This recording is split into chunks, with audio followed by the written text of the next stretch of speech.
for healthcare is wrong. I don't want to be right. Ouch. Oh, That isn't was that the darling? perfect moment for us to be live. And we're live. Woo! Hey, everybody. This is at Doc Foreman. You're here for hashtag SPSM. We are so excited for you to be with us. But we are, I always think that I'm the biggest nerd in the room, and then I remember there are geekier geeks than me. And so Ed Bennett's going to be with us momentarily.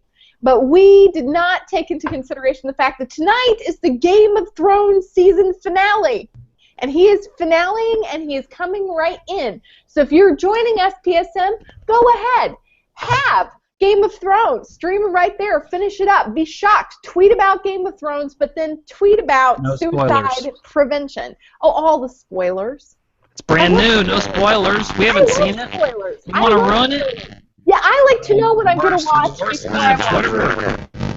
Tony, there's something wrong with your microphone. Yeah, we're back to the static again, Tony.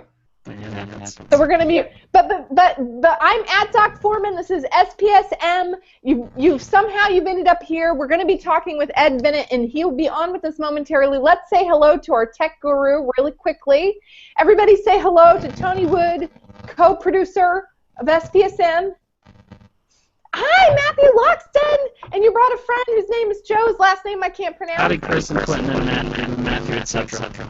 Just tweet at me if you want something on, and I'll let you go. Fix my mic. Oh, Tony, something is bad. That's bad.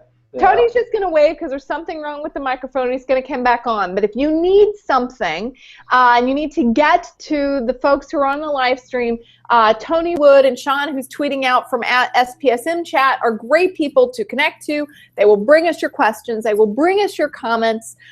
This is a great chance for you to learn from one of the social media and healthcare sort of greats. And I'm so excited that Ed Bennett could be with us here tonight. But before we move on to getting Ed Bennett on the air, I want you to remember to you, Mr. I Can't Say Things Tonight, Mr. Bart Andrews, Dr. Hey. Bart Andrews. Good evening, everybody out in SPSM land.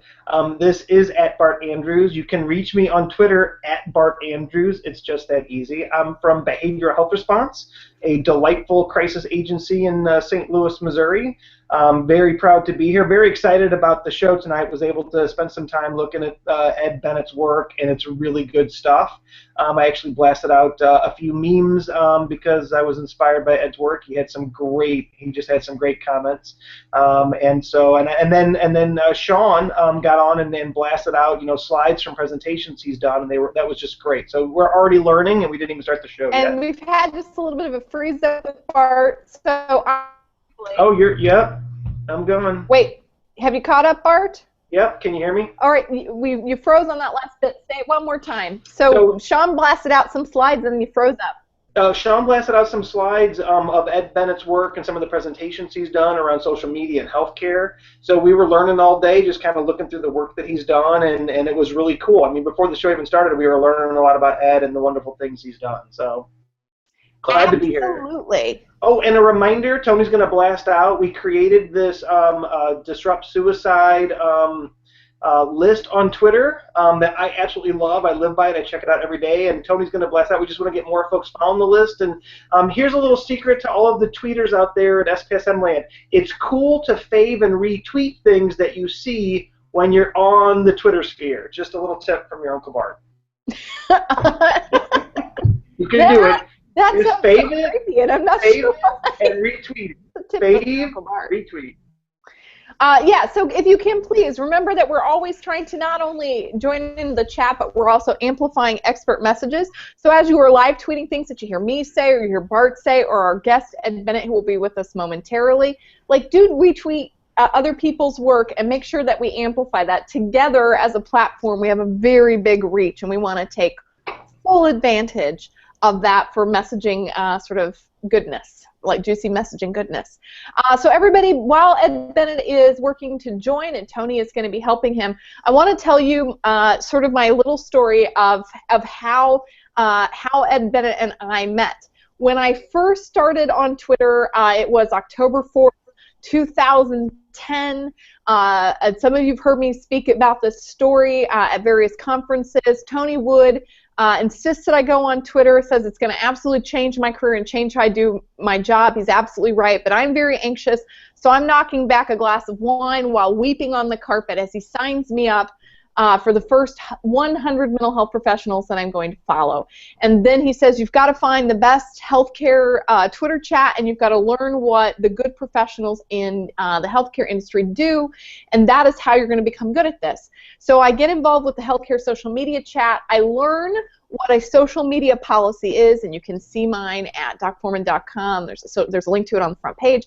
And I began to write it, but I didn't understand or was not sure about all the aspects of what my policy should be. And we had a wonderful person who's on the Mayo Clinic's external social media advisory board and who's just a good person. He's just a very generous person. And I said, I have some questions about this. Could I possibly get some help? And I tweeted him out. And Ed Bennett says, sure, I'll call you. You can call me, whatever. And I get a phone call from Ed, and I'm literally in a place called Wilderness Park. Like, I'm literally like hiking in the wilderness. Hi, Carmen! Oh my God, much love to Carmen. I am hiking in the wilderness, and I get a call from Ed, and I'm like, I got to climb to the top of the hill to take this call. And I began getting consultation from Ed about how to write my first social media policy, like on the top of the hill in the middle of nowhere.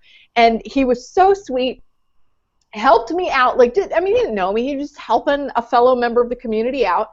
And he was tremendously helpful. I think there were a couple of phone calls, gave me very good advice that winter of 2010, and I went in to do all these wonderful things. I got to reconnect with Mr. Ed Bennett when we were asked to present at NatCon, and he was on a panel with Jason Pratt, who is a wonderful guy who's doing social media for Mayo Clinic, and of course they had me on, and I said, Ed, do you remember me? And he's like, sort of, and then I tell him the story. He goes, oh my God, you were in the wilderness.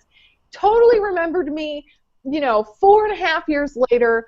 He is as sweet as the day is long, and he's really the grandfather of SPSM, because what he taught me and helped me get going, then I was able to help this community. He is a wonderful dude, and he's going to be with us tonight as he gets the tech going.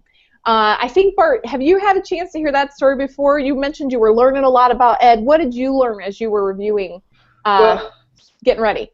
So one of the things that in looking through Ed's his presentations he's done and the work he's done was his rich understanding about what social media is and what it isn't. He made many comments in going through his presentations that I thought really cool, but one that I thought was really, really important is that social media is a tool, not a goal. Right? So if your goal is to get on social media, then you've missed the point of social media, right? It's a tool for you to, I love the word that you used, April, amplify. It's a tool for you to amplify your message and to engage folks in the space where they are, to amplify your message and to take your message out in farther places. So social media is just a tool, just like a phone's a tool, just like email's a tool. And I think for some reason people really freak out about social media and healthcare, right? And when you think about it, this is just another way that we engage people. And that was another comment he made and I actually made a meme about that, is that social media is just a way to extend the conversation, right? We're just extending the conversation that we're already having. And I just thought there was just a lot of wisdom in what he brought in, and you can tell he spent a lot of time thinking about this and testing things out, and I think that he'll have some great tips for those of us who are in the healthcare arena who are experimenting or getting into social media. So I'm really excited about Ed joining us. I'm pretty excited too. Tony is continuing to work with us. We did an earlier tech check, and things were good, but I think we're still sort of getting on. But I want to talk about some of Ed's comments at NatCon. So when Ed first started mentioning that people should be in social media, this was so in 2010 when I first get on. Ed's already been on a while, and it was really kind of rough. So I remember having a conversation when one of my supervisors found my blog, and she's like, HIPAA will get you, and I mean, really, she's like, I can't stop you from putting yourself out there. And there's something about the culture of mental health, specifically where we're still trying to be the person sitting behind the patient behind the couch. We're still trying to be the blank wall, and we've done so much to almost mystify ourselves and stop people from having conversations that they desperately want to have, or at least they're having them over there, but we sort of purposefully and intentionally absent ourselves from those conversations. Because social media amplifies any conversation that's already going on, it isn't that you're starting a new conversation or you're taking a big risk. It is that, the goal of social media is to use it to do something that's already part of your organization's mission. So, Barton, I don't know to what extent you can talk about your work on behavioral health response, but don't you all have a mission? We do have a mission, and we've been trying to use social media. I think that one of the things, there's two different things that are going on. One, social media as a means to do therapy or intervention is a separate thing altogether, right? And there is some, and we've tried some of that, right? There's also the idea of using social media to get the message out as a marketing tool and as an engagement tool, right? The other piece I think that's unappreciated is using social media for your staff, right? And so using it as an engagement tool for your staff and how you engage your staff and getting them involved and feeling a part of what's going on. And so one of the things that's been really cool at BHR is as you've gotten me more involved in Twitter, and we actually, I'll give a shout out to Allison Alsop, who sometimes steps in and watches the show, and she is a BHR clinician. She's huge on Twitter. And so she's really taken the ball and run with it. And one of the things that was really cool the other day, it's fun stuff. Like she found a bunch of fortune cookies, and she wrote, they were BHR fortune cookies. So she pulled the fortune out, wrote BHR on them, and she was going around and having people tweet out what their fortune was. And it was just, and so all over, it was just simple, easy stuff. The clinicians were getting their picture on Twitter, and people were having fun with it. And that sort of thing, a way for people to connect and be with one another. And particularly at BHR, which is a 24/7 crisis center, and those folks that are in hospitals and 24 settings know what that's like, it's really hard to create that sense of community beyond shifts. So that's one of the things that social media really allows you to do is enhance connections between people in more non-traditional formats. And I want to talk a little bit about how we've done this in SPSM, because we've been asked, like, how would organizations adopt this? I want to talk about some things that Bart's done that I think, and Sean and Jonathan Singer and Des Stage and Twirl and Swirl and Shy and Trish Ford, like there's so many people. So we finished up AAS 15, and people were really wanting to be connected. And we do this job that you can't just talk to just anyone about. And we want to talk about the work that we do, but we also just kind of want to be friends. We like each other, and that's, it's sort of an unusual profession, and the people who do it are kind of fun.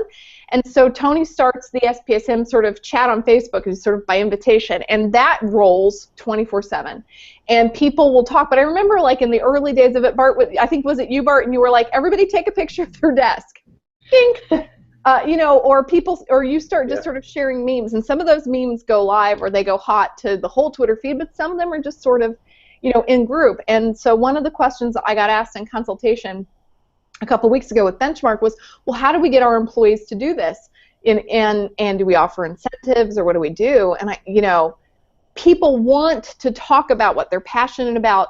Healthcare, the healthcare system touches upon the most passionate and important edges of people's lives, sometimes the very heart of the drama of somebody's life and the time that they're in. And people know that, and they want to talk about how the system is affecting, either they're doing the job and they're serving someone in that moment, or your person who's in that moment, or your policymaker who's really cares about getting it right. And people really care about this. And so if it's goofy things like showing your desk, or I think we did like one night where we just like take a picture of your silly socks or whatever, like there's that fun, playful piece, and then there is the piece where you really share about why you care about doing this job, right? Yeah, one of the things we use social media for, and we were doing a United Way campaign, right? And so one of the things that I said, I know this is funny. So one of the things I said I would record a video of me singing all by myself if we met our goal.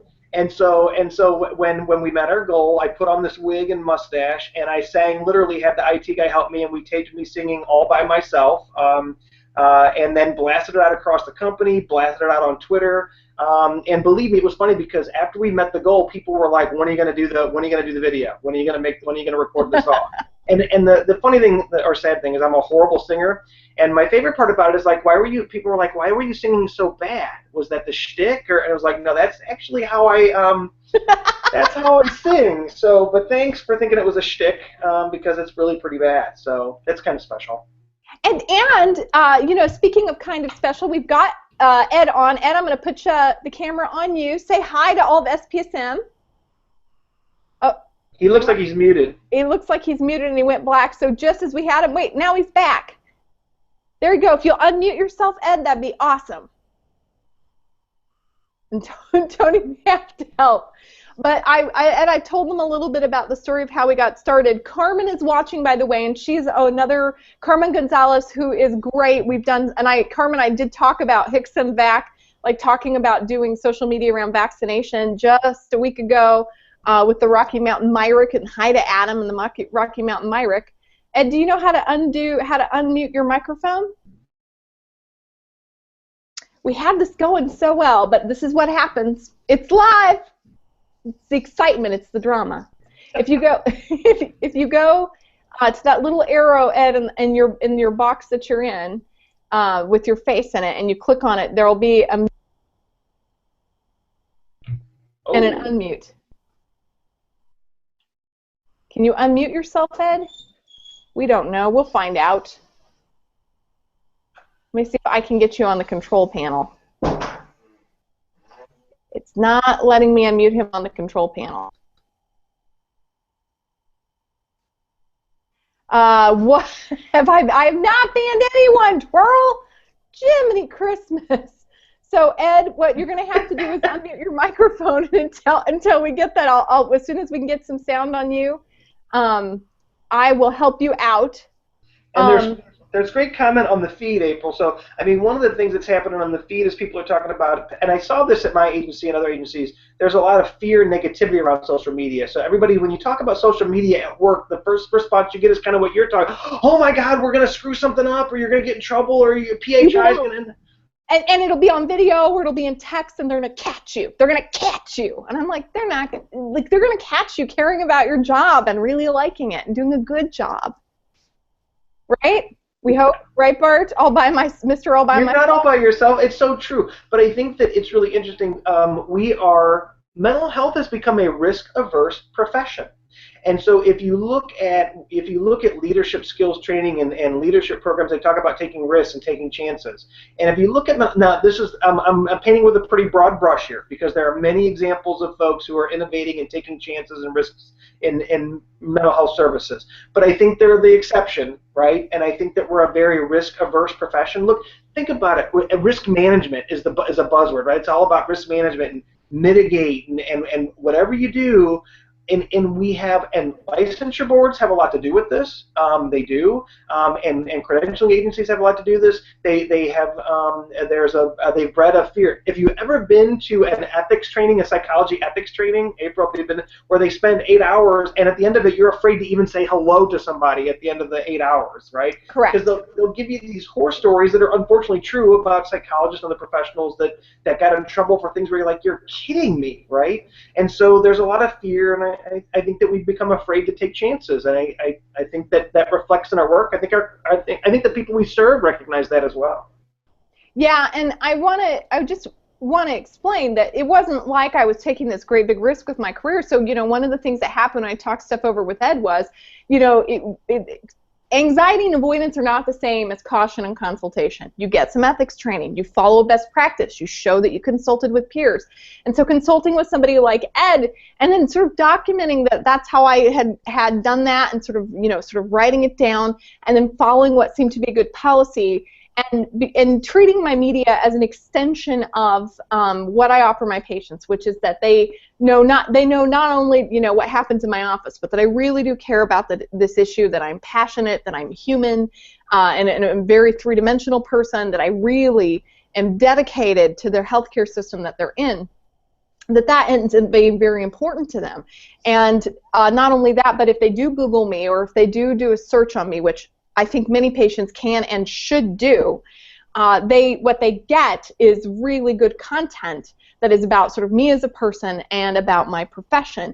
And that if anyone were to post any other content about me, so, you know, if my cousin posts funny pics from my childhood, when you Google me, that you don't learn about a nail technician in LA and a bunch of weird pictures from my childhood. You get pictures about my profession, videos that we do, issues that I care about. My Twitter stream reflects that I'm a person, my Facebook reflects that I'm a person, but also that a person who's really dedicated to my profession. And a lot of this is really influenced by people like Ed and like Carmen from the Healthcare Social Media Chat, who were wonderful about orienting me that it was riskier to do nothing. That doing nothing meant that everyone else controlled the space that my patients could and would go to. And in 2010, they weren't doing it that much, but by 2015, many of my patients Google me before they ever see me in a crisis. And I don't know, Bart, does your agency look at what your analytics are or how people seek you out online? We are not that sophisticated with our social media at BHR. So it's one of the things that we're getting better at, but in terms of having the type of activity that we'd even analyze content at this point, we're getting better, but we're not even there. Right now that we've got online chat across 3 regions, we're going to be able to do some search engine optimization and do some better tracking online. Those are goals that we have. But we're not that savvy, right? No, and Ed's trying to call in. That's nice. Yeah, but it'll cast the one that we're broadcasting, and I just want to let him know. See if Tony's going to keep trying to get Ed in. So that's what I'm responding to. People are really talking about authenticity on there and how important it is to be authentic, and that there is no way to sort of be one person on the front of your office and then be something entirely different behind the scenes. So one of the skills, the professional skills that you really have to have is to really sort of nail down in a really authentic way the kind of professional that you are, both when someone's walking your office, but sort of that you're carrying around that job and that passion about your job with you everywhere that you go, and it will begin to show.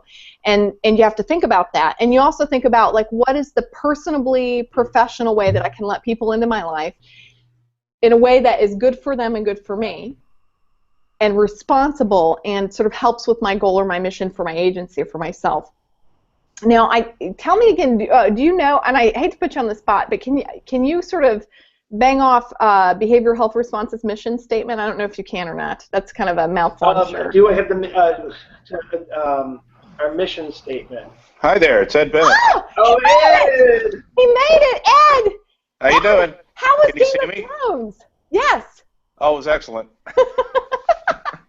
We were talking about, we've sort of introduced some of your work. Carmen's on, and some of the other sort of folks who are Hicksum sort of oldie moldies that have been around for even longer than me, and just sort of talking about what Bart and Sean discovered about your work and about becoming active in social media in an era where everyone was really anxious about it, even more than they are right now. And we were wondering if you could share a little bit about what some of the anxieties or hurdles are for social media adoption that you've seen in your career. Sure. Well, I mean, I think the big one is still the fear of the unknown, and the fear of mainly not being in control of things. That fear expresses itself in a lot of different ways. What I feel is like a knee-jerk reaction, which is to immediately go to HIPAA as the reason you can't do something. Was very very common. The other issue was the fear of not trusting your employees and saying we can't trust them to use social media, but they might do something wrong. And then the fear that IT would raise up that this is some sort of security issue when it really wasn't. So every time the problem came up where an organization did not want to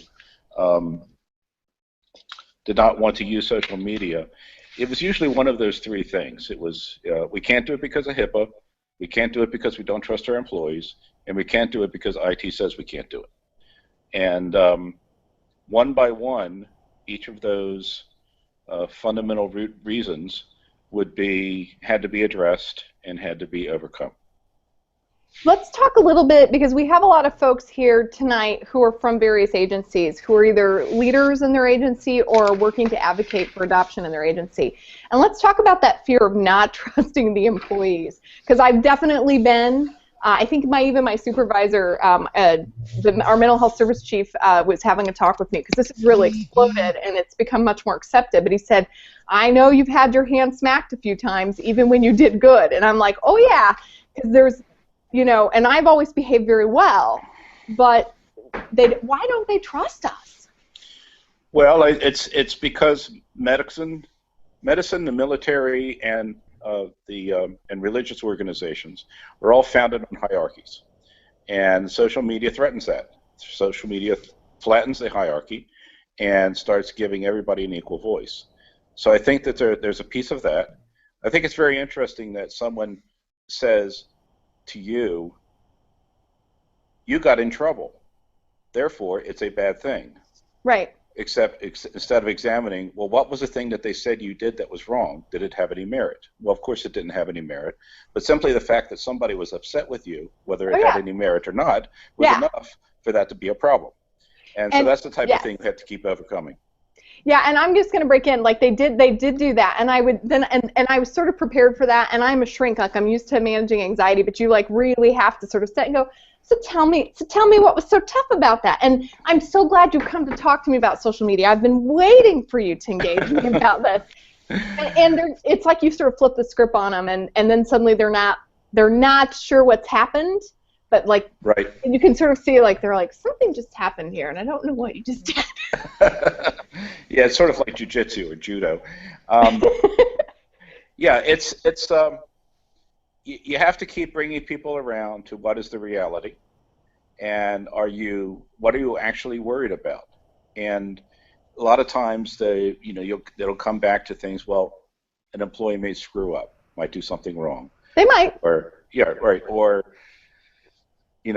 a patient might say something or do something wrong, or my goodness, they might say something bad about us.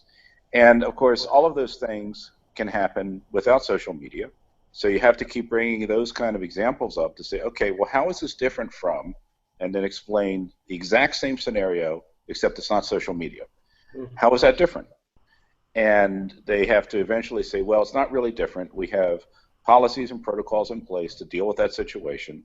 And the answer, of course, is, well, the same policies and procedures apply to social media. So there's really nothing new here. It's just yet another way of people talking to each other. It's really, this is, I don't know why, for Tony to sign me up for Twitter, it really took a glass of wine and weeping on the floor of my living room, but it really was that anxiety-provoking. Wow.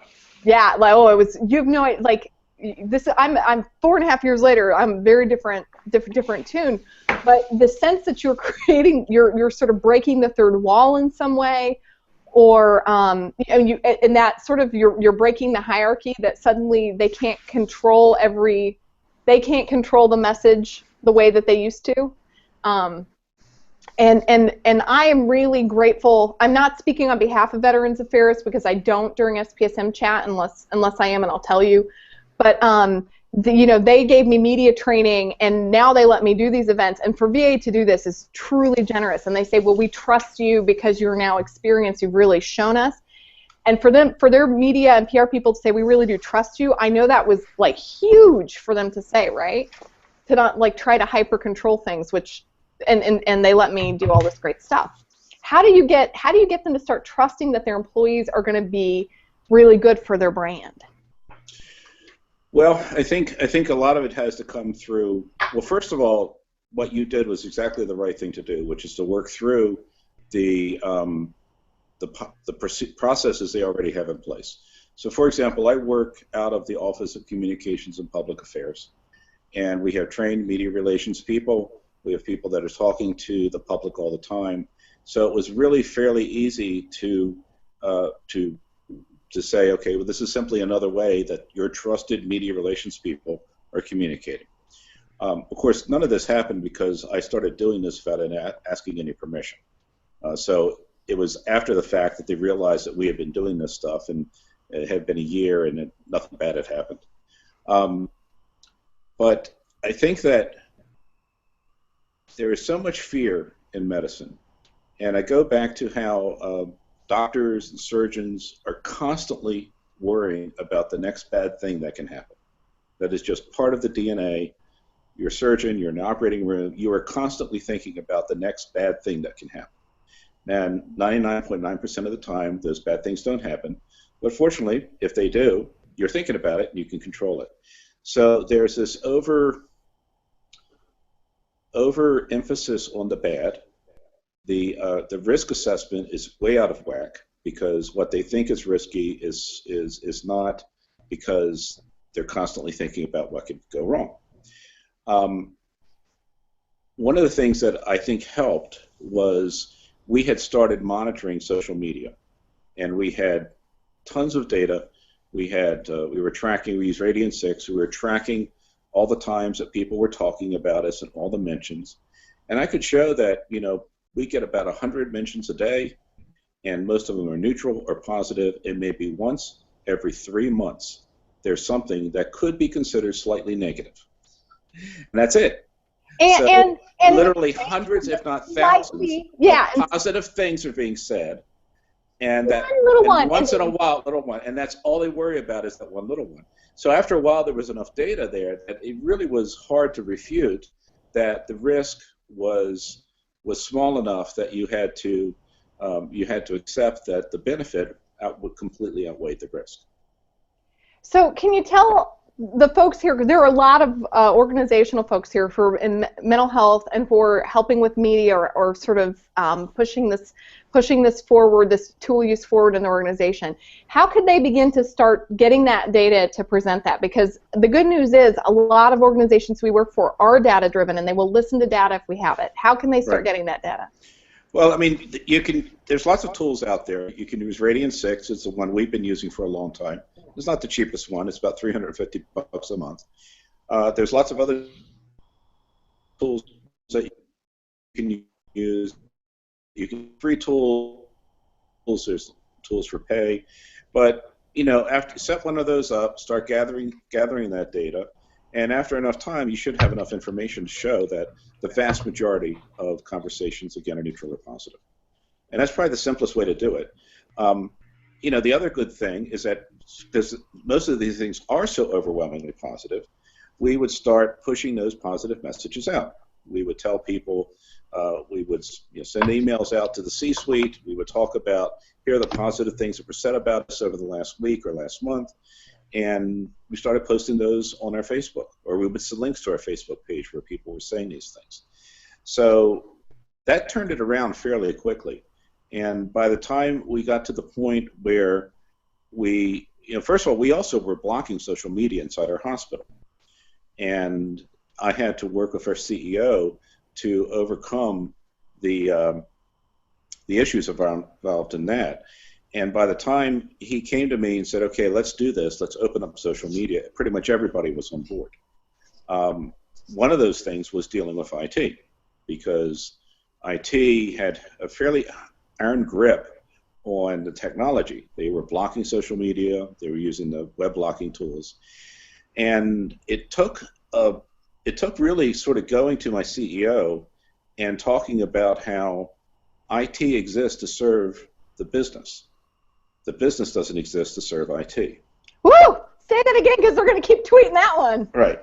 And that IT exists to serve the business. Serve the business, right. And that the role of IT is to say, here are the risks, here are the things that we're going to do to mitigate the risk, and then it's the role of the managers and the owners of the hospital, the people running it, to say, we accept that risk. And once that sort of mindset has been switched around, then you can say, okay, you've warned us, you've said there's the potential problems here, we understand that, we've made the decision to move forward with it. And so once that was done, we moved forward, we opened up access, and of course we had no problems. And you work for just a tiny little organization that nobody pays attention to, right, Ed? Right. Yeah, I work for the University of Maryland Medical System, 13 hospital system, and we had to deal with that problem. So I mean, Ed, I mean, this is huge. So what you're saying is if we collect the data and show that when you open it up, you get this huge number of positive comments for, things that could be sort of even just be slightly negative. And I talk about the solution to pollution is dilution. You have one or two little, but look at what you amplify, that many people actually feel very good about the mission of your organization. Sure. And will share it on their own without you doing anything if you just sort of let it. That's right. Right. And yeah, go ahead. Why do you, so, what, like, how, we need to be doing this more. Listen to Ed and do more of this, people. Like, Bart, what are you thinking as you're hearing this? So, I mean, one of the things that I'm hearing is that your mission needs to drive your procedures, right? You don't want to let policies, protocols, or individuals or departments drive what your mission is, right? So, that's right. I mean, that's really key. And I think one of the things, the word social media scare people, and I think that one of the things is that somehow Facebook is different than email when it's not. Email is a form of social media. And guess what a form of social media is? Is everybody ready for this? Letters. Writing a letter and putting it in an envelope and mailing it is a form of social media. But for some reason, we think of it very differently than we do getting on Facebook or getting on Twitter, right? That's right. And so we've invented all this drama around it. And I think that what I do see is that there's a lot of folks, it's new to them, and for many people, particularly in a risk-averse environment, if it's new, it's scary, it's better, and it also means change, and we know that change can be really hard for folks, right? Yep. And if only we knew experts in anxiety management and relationships to help us. Yeah, maybe there's some people out there like that. Sorry, I can't help it. So Ed, if people, what do you think are some of the things that organizations are doing well? Like if you wanted to say here's some examples of really deft use of this tool. Sure. Can you give us some ideas? Sure. Well, I think I could talk about a lot of different examples, but the one that is most powerful and has had the most positive impact on our patients is our patient support groups. About a month or two after we opened up access, we had a nurse practitioner come to us who takes care of liver transplant patients. And she said, we have a traditional face-to-face, in real life support group, and my patients are asking why can't we meet and talk to each other on Facebook between our once-a-quarter sessions. And we said, there's no problem, we can do that, and we proceeded to work through that. We set up guidelines. We set up, wasn't really more, it was sort of like a, not a contract, but people would have to agree that they understood that anything they said on Facebook had the potential of being public, and they were okay with that. And without really a lot of drama, we set up these support groups. We have one for liver transplant, one for traumatic injury, hepatitis C, and I think one or two others. And they're working really well. The nurse practitioners are the admins of these groups. The liver transplant group has about 150 people on it, and it's extremely active.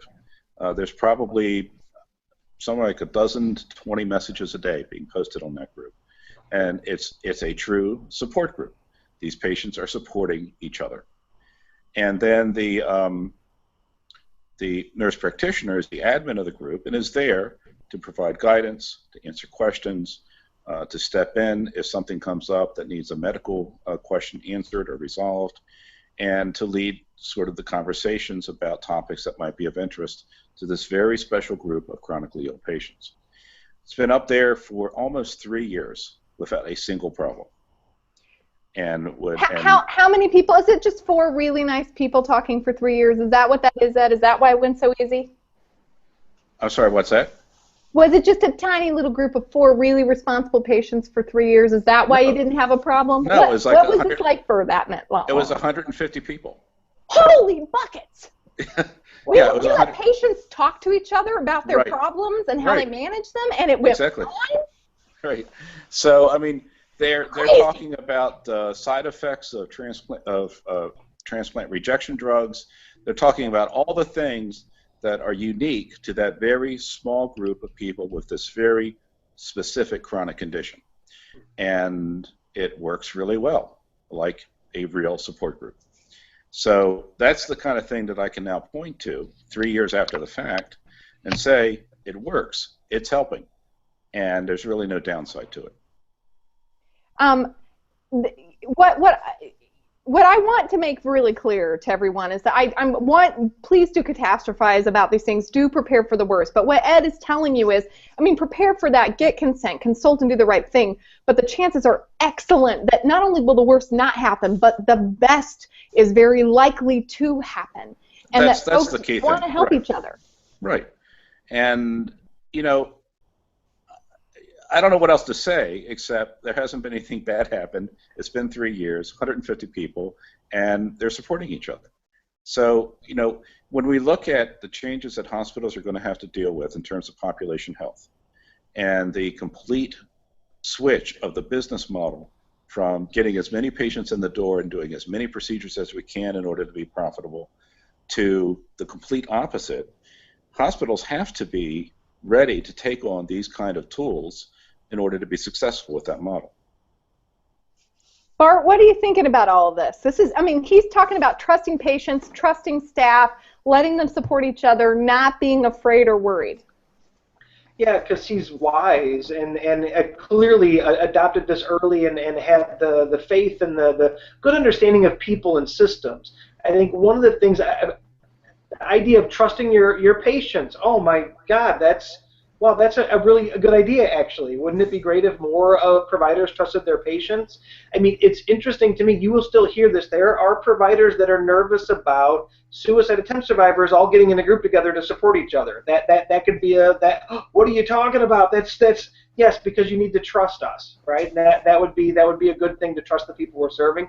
It's so empowering as well. And what we're sending a message that, and also we're making it theirs. And I think that those of us that have been involved in these dialogues around, making sure that people have access to their records and can communicate and get their information when they need it, that we have the right to own our records.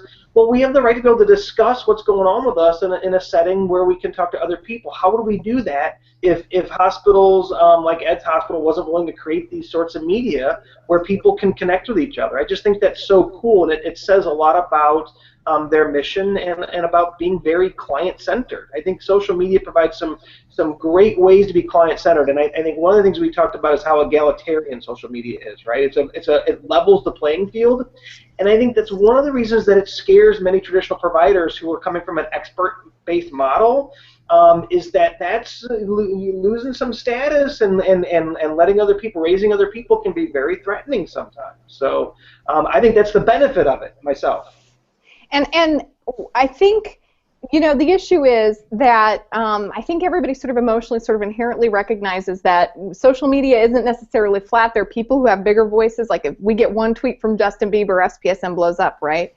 But it becomes a matter of having an audience and being really good at using social media and being influential in certain ways, and that's a whole skill. And there are a lot of providers if we embrace this, and we have to sort of admit, we're not very good at it. And we've got a lot of folks with lived experience who are on the SPSM stream all the time who have huge audiences and are very eloquent and can get messages about suicide prevention heard in a way that I can't, or the American Association of Suicidology can, or NASCOT or NatCon or whatever. It really depends. We have really influential patients, and it's really important that they're always at the table because they carry ideas swiftly. What do you think about this, Ed? Well, I think that all you need to do is look at the existing support groups that have been out there now for 15 or 20 years without any involvement from medical professionals. The cancer support groups, the suicide prevention group on Reddit that you were talking about a few months ago. So these groups have been active, they've been successful, they haven't had any patient disasters. Maybe they had something, but I haven't heard about anything. And they're doing their own thing, and they're doing really well.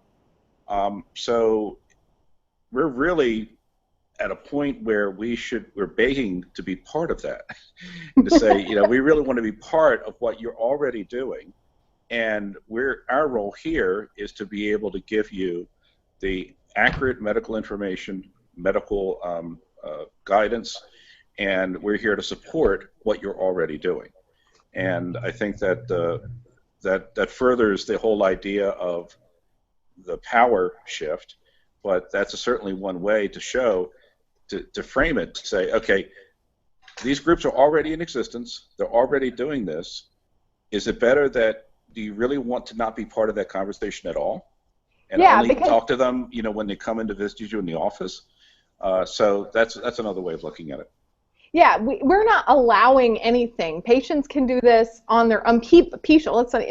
Anybody can already do this on their own. The question is, are you going to be connected to them so that you know what they're saying, so that you know what's useful to them, so that you know what they need, so that you can support them, or are you going to not? Like, it's really like, are you going to go to the party and bring a casserole, or are you going to sit home and right. be a bag? Exactly. I mean, those are your options.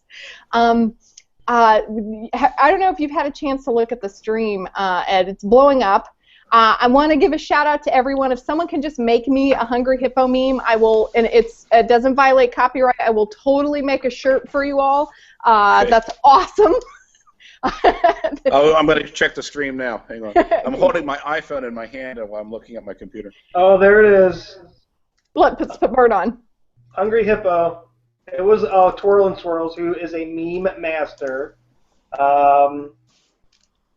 That is beautiful. Marbles, because life is hard, spherical, and out of control, but we are hungry to reach out and consume all it has to offer. Wow. Beautiful, Twirls. Like I said, if someone said they wanted a T-shirt, I will make you a shirt on Cafe Press that you can buy. All I need is a non-copyright violating image, because Cafe Press won't let me violate that, and nor would I want to.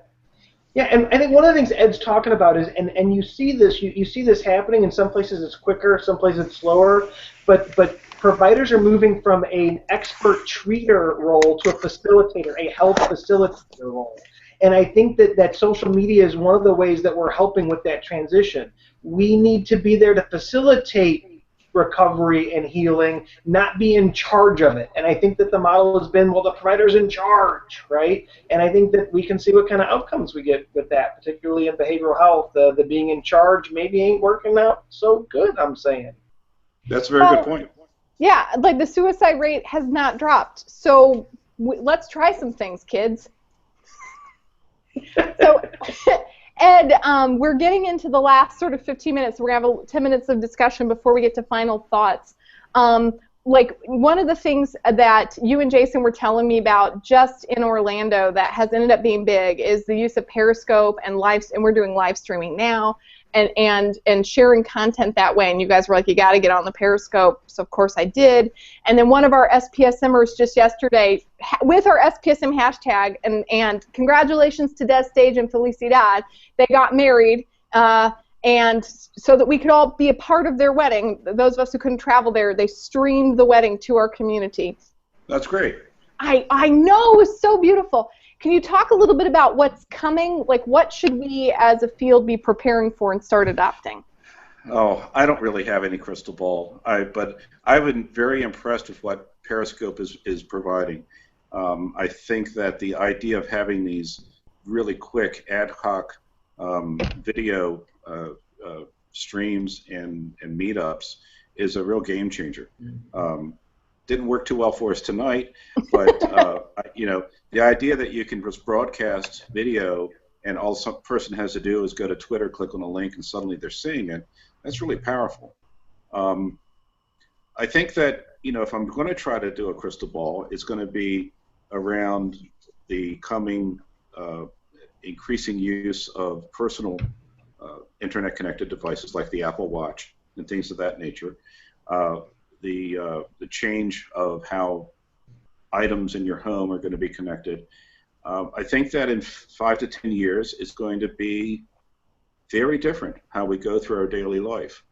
And we're going to see a lot more of that type of ambient information is how I would describe it, or ambient communication, where there's this constant background communication between the devices in your life, talking to each other, talking to you, keeping you informed, and then, of course, this kind of conversation and information flow that can go to people that you've authorized. And I see a lot of opportunities for healthcare in that. Think about just the issue of taking care of the elderly, taking care of your elderly parents. the type of devices that are so primitive right now, where they have to wear some sort of thing on their neck and press a button if they have a problem, can switch to more passive monitoring and passive understanding of what's happening in your loved one's home. Those are the type of things that are going to become very common, and I think have a big impact on how we're going to be staying in touch and keeping tabs on how folks are doing.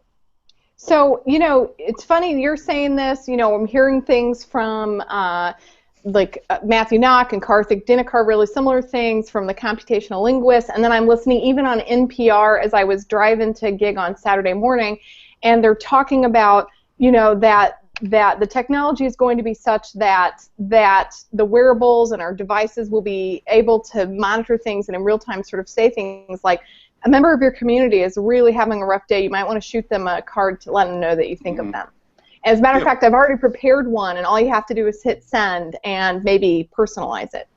Right. Entirely possible.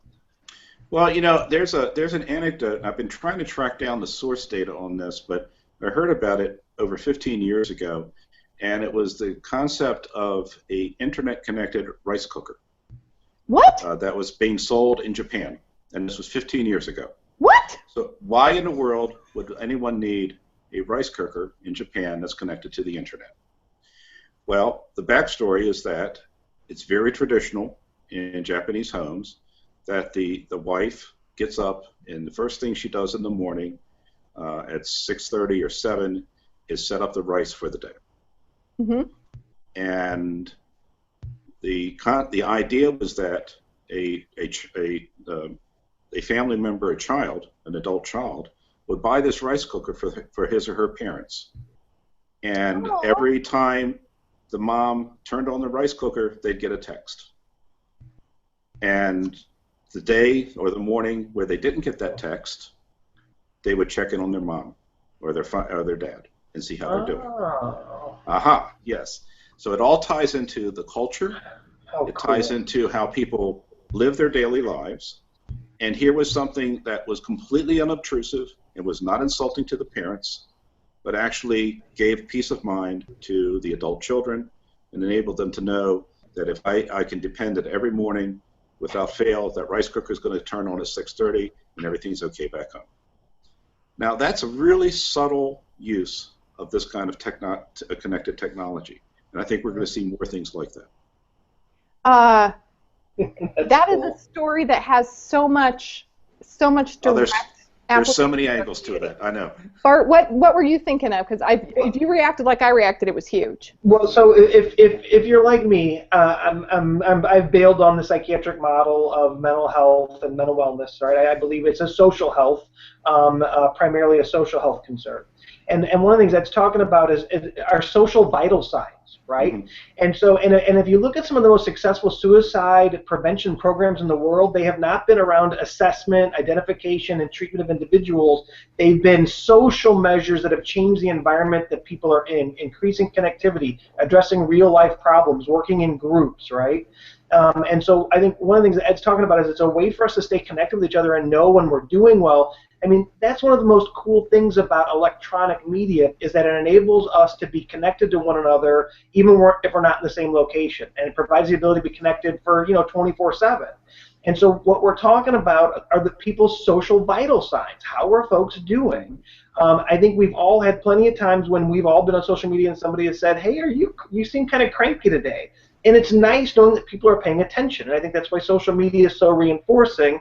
And the potential here is incredible. And so that's why I think this whole concept of we can't let fear stop us from engaging people, because it's vital. And people are social creatures, and we need to be attending to them in a social environment. So that's my 2 cents. Absolutely. What do you think, Ed?